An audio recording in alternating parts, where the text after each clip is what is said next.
From Washington, D.C., this is Middle East Focus. Welcome to Middle East Focus. I'm Alistair Taylor, MEI's editorial director, and today we're going to be talking about Sudan. Protests that began at the end of 2018 are now well into their third month, and protesters continue to call for the resignation of President Omar al-Bashir and the end of his 3-decade-long rule. We last discussed the situation in Sudan back in January, and today we'll be following up to see what's happened since.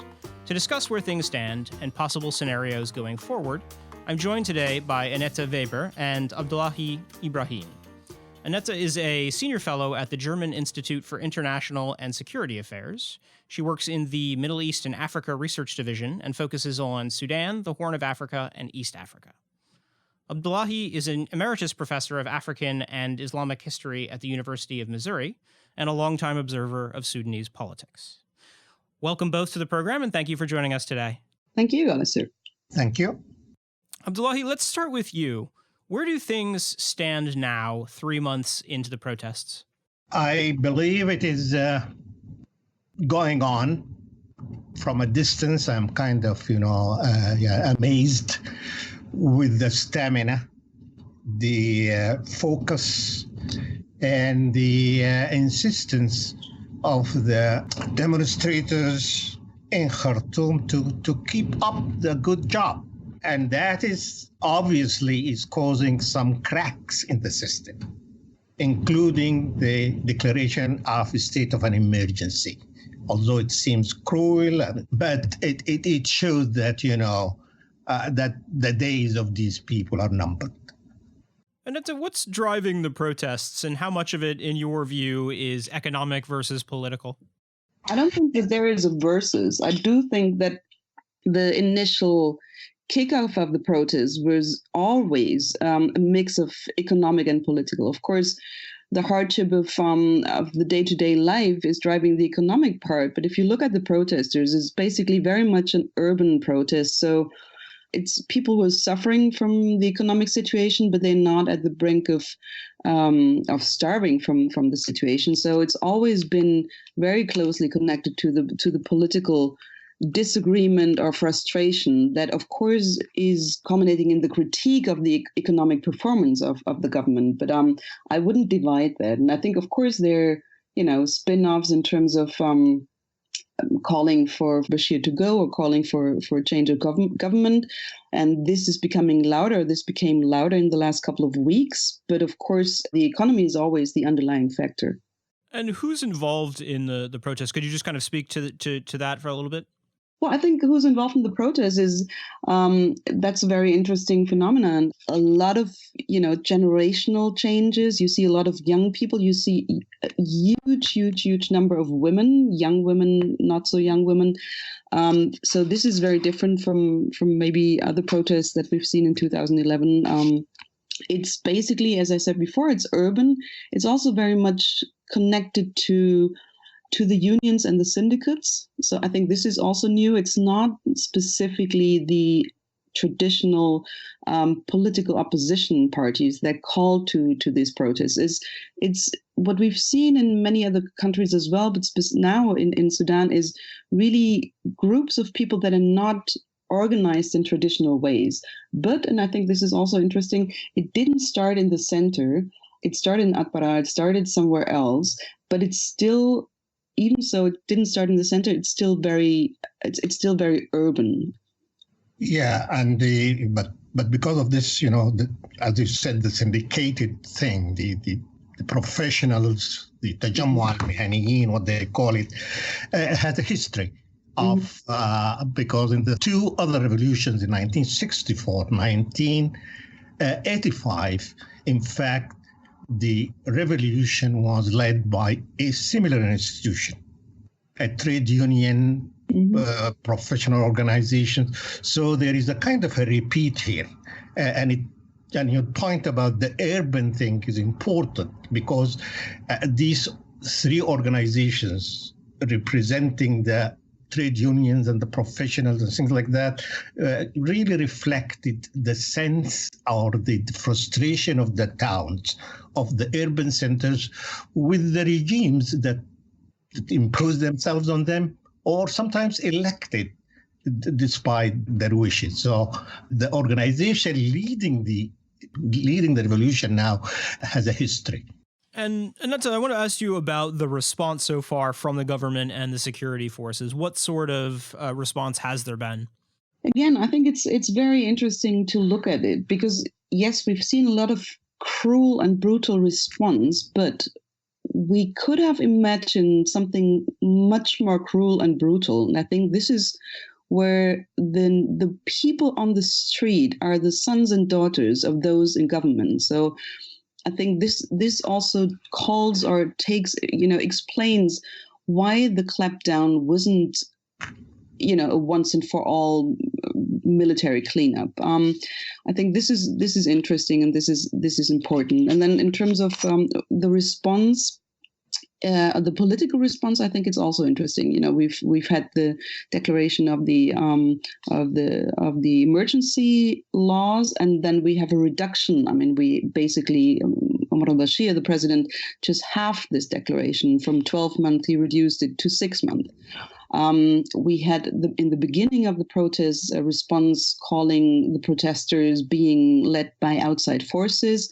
We now have a response calling for dialogue and for change and for basically consultation. So there are huge changes, and I think also in terms of the response to call in a new caretaker government, I think this is potentially also what the government is now trying to link to the former, the 60s and the 80s uprisings, where basically the understanding is that somehow still parts of the army is somehow still seen as more neutral than the NCP. So I think bringing in some of the army people potentially was an idea to calm the protesters down. But as it was said before, maybe, the time to call for a dialogue or the time to have the protesters calmed by a caretaker government, maybe that time is over. Abdullahi, what do we know about the new caretaker government that was announced on March 13th? What's your view on that step, and do you think it'll have much of an impact? I don't think so. I don't think so. It is a rehashing of a sort.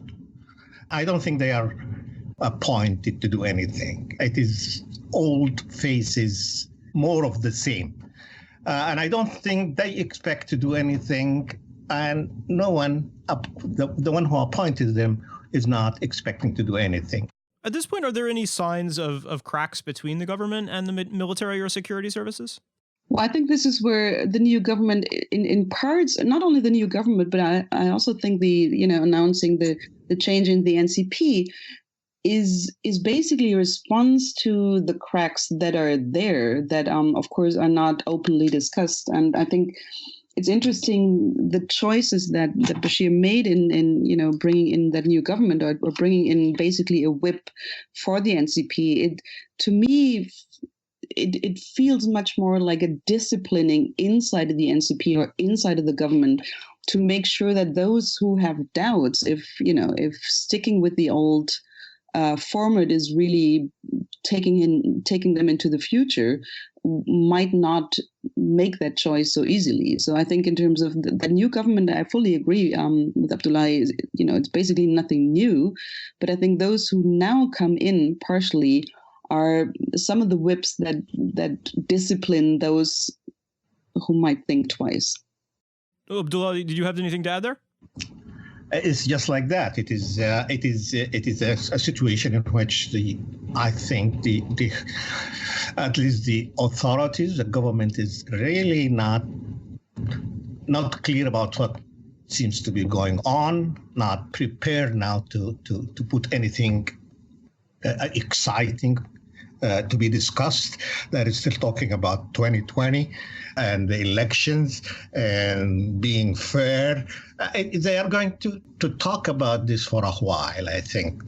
But they need to come up with a proposal. That is what seems to be expected now.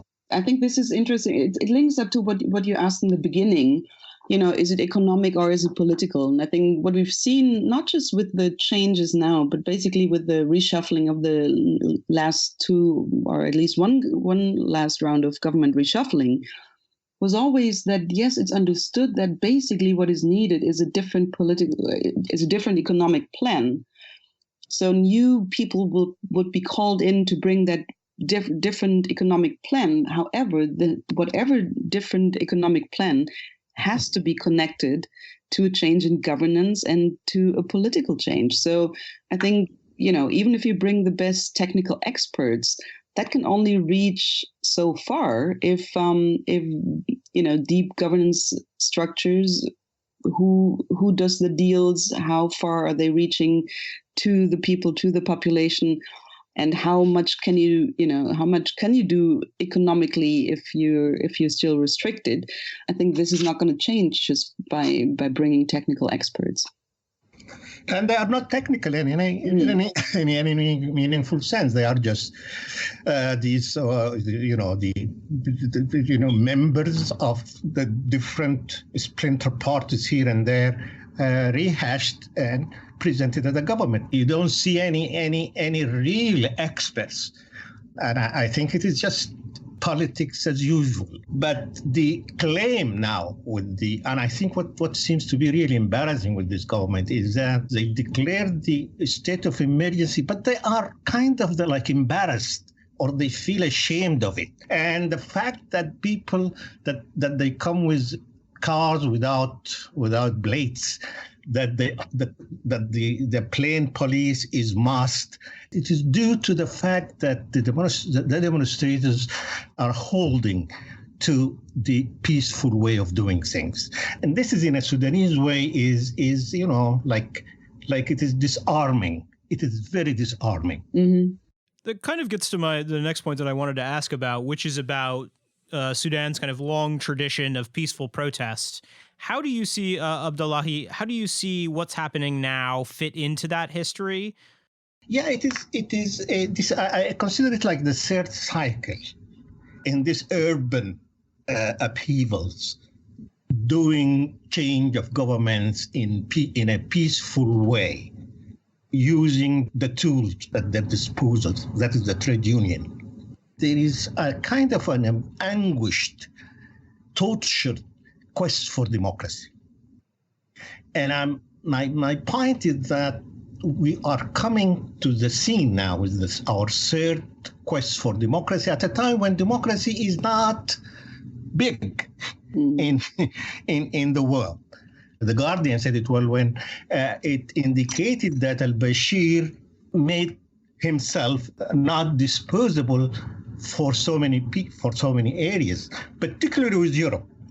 And you know that the European Union contracted the Sudan government, to do its bit with curbing migrants coming to Europe. And the Saudi Arabia and the United States are also in agreement with the Saudi-led campaign or war in Yemen, in which the Sudanese soldiers play a very important part. So I'm worried about this side, that we have been doing democracy for more than 4 decades, and we are not getting that kind of attention in the world. And now we are coming at a time when democracy itself is in decline as a major cultural or political design. So I'm really worried about this part, and I don't know how we are going to make people in the West, particularly Europe, see that a democratic system in Sudan is the only way out of its problem with migration. And this seems like a natural opportunity to bring you in to talk about the kind of broader regional context and the kind of Faustian bargain that Abdullahi is talking about, whereby kind of short-termist deals with autocrats to handle migration kind of end up fueling the long-term drivers of migration in the first place. Would you care to kind of comment on the regional context and on that dynamic?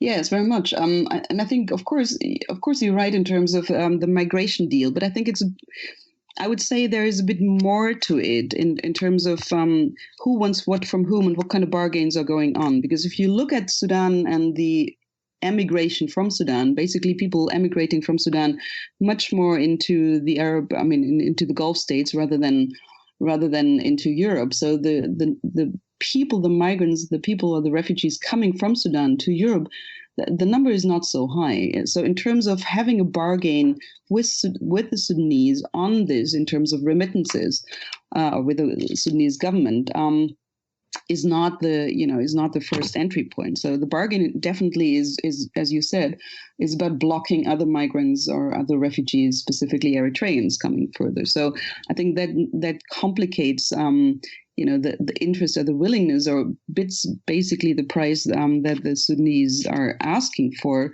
much higher, because they have a different field of negotiation. But what I think is also interesting and important, if you look at just the last half year, how important Sudan felt as basically, and I know it sounds interesting because you still have two wars going on inside Sudan, but as basically a stable country in a region that was very much or that is very much unstable. Let's say a year ago, you still had a cold, a frozen war between Eritrea and Ethiopia. It was unclear what's happening in Ethiopia. You had the demonstrations in Ethiopia.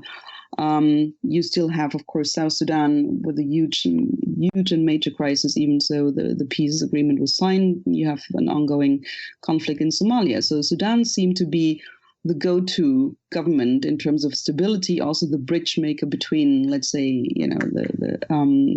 Ethiopia to Ethiopia, but also talking to Egypt. That has changed right now, partially because of Abiy Ahmed and the prime minister in Ethiopia, unlocking the problems between Eritrea and Ethiopia. So basically, there is a new axis, I would say, of what seems to be stability, and we can discuss how this could work, with a government like in Eritrea.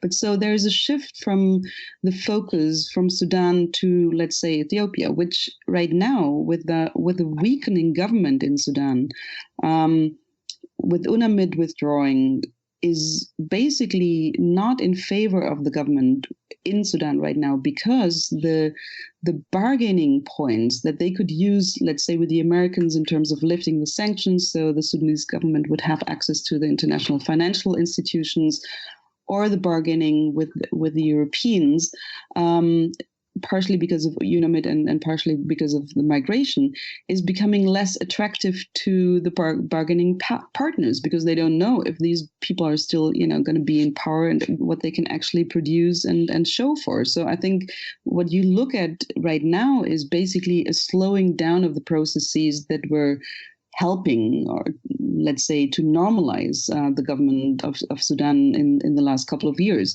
If you look, for example, at the slowing down of projects that were discussed before in terms of Darfur, basically nobody wants to pay money to the government right now. And so these processes that you described as beneficial to the government are now, because of the reaction by the government, because they're still using brute force, because they still have a state of emergency, are weakening the government even further. So I think there is a shift. Yeah, but you talked about the stability, and I think that was pathological thing. It is stability because the government is not taking any steps. For example, people would ask the government to do something about Halab in the eastern region, or Al-Fashaga in Al-Gadaref, on the Ethiopian borders. They don't dare do any problem. They are stable because they are weak. They are stable because they are not really functioning as a responsible government. So you cannot take advantage of this. It is a government that is really scared of creating any kind of regional or international problem by now. Secondly, and I think the contract with the Sudan government was not with the government itself, but with a militia. And that should have created a kind of a problem. Why are you using a militia to monitor and to kind of survey the borders and curb the migrants. So I think this is a very existential problem, and I'm telling you because this is our third attempt, tortured attempt, to bring democracy to the country. Annette, I wanted to, we should probably wrap things up here, but I wanted to get your perspective on where you see things going from here. Where do I see things going from here? I think it depends on a couple of factors. And one factor that is connecting to what you said, Abdullahi, in terms of what is going to happen with those, those who want change. If we look at the last couple of years in terms of how is the opposition unified, what kind of and you're right, of course, in terms of having peaceful demonstrations, but what are the next steps? What are the next steps in terms of engaging in talks with the government, or is it the next steps waiting for the government to crumble away, or what are the next steps? And I think that's decisive, because as you look in the region right now, and as you look at the response, at least since the Arab Spring, but also in terms of the mandate of the African Union, for example, you will not see engagement from outside to change the government from outside. So I think this is very unlikely to happen. So what will happen? What is necessary for those in opposition right now to find a stronger voice, and what will be the next steps, or what would be the important steps for those in government to either step away or to allow a broadening of that political space? And I think right now what we see is basically the opposition is continuously strong on the street, but we don't know what kind of formation they will take. What we also see is the government is trying, and I'm sure they will be able to, like with the national dialogue, they will be able to not only consult people, but also to get people on their side. So will it be fiddling out, or will it really become a change? Will it become a situation of change?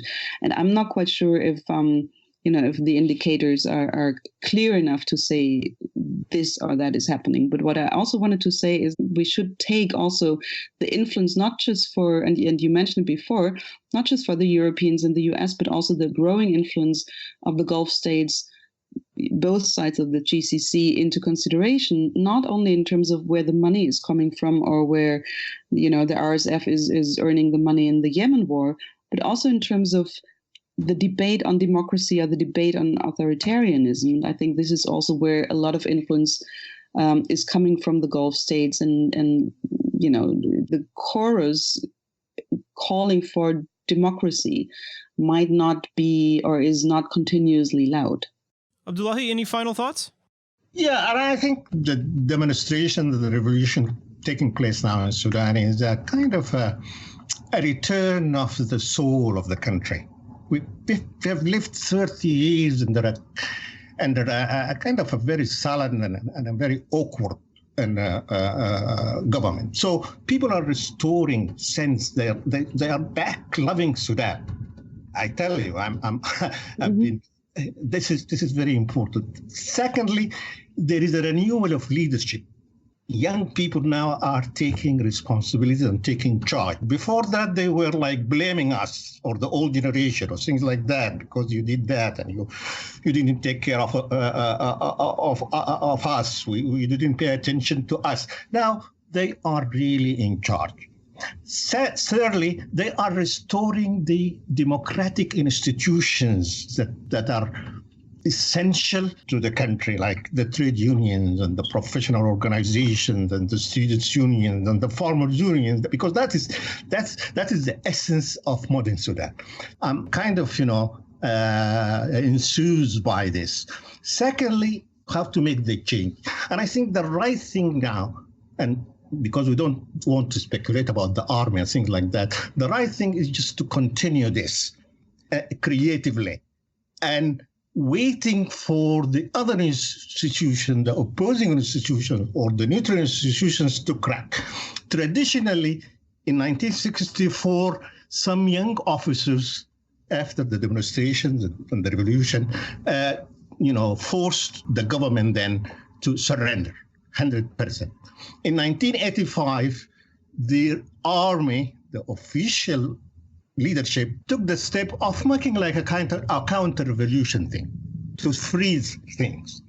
So what is going to happen now in this situation in which you have a multiplicity of arms and forces and militias and things like that? It is just, I don't want to speculate, but I believe that, the call for democracy is not just for the rebels. It is for those, for example, the armed forces in Sudan is embarrassed by the reality that it has a second army now, almost, of militias, shoulder to shoulder in Khartoum. So, you need democracy. You need a nation to keep the professional traditions of one army controlling everything, controlling violence and controlling this. So democracy is not just for us on this bank of the river. It is for so many people, and they will come to realize it and to connect with it, I think, shortly. That will have to be the final word, but this is certainly a situation we'll be watching closely going forward. Abdullahi, Annette, thank you both for joining us today. Well, thank you very much. Thank you very much. And, I enjoyed it. I'll cross fingers. And thank you as well to our audience for listening in, and to our production team for their work on today's program. We will see all of you next week. This has been a presentation of the Middle East Institute. To support MEI's programs and podcasts, please donate at www.mei.edu. Thank you for your support.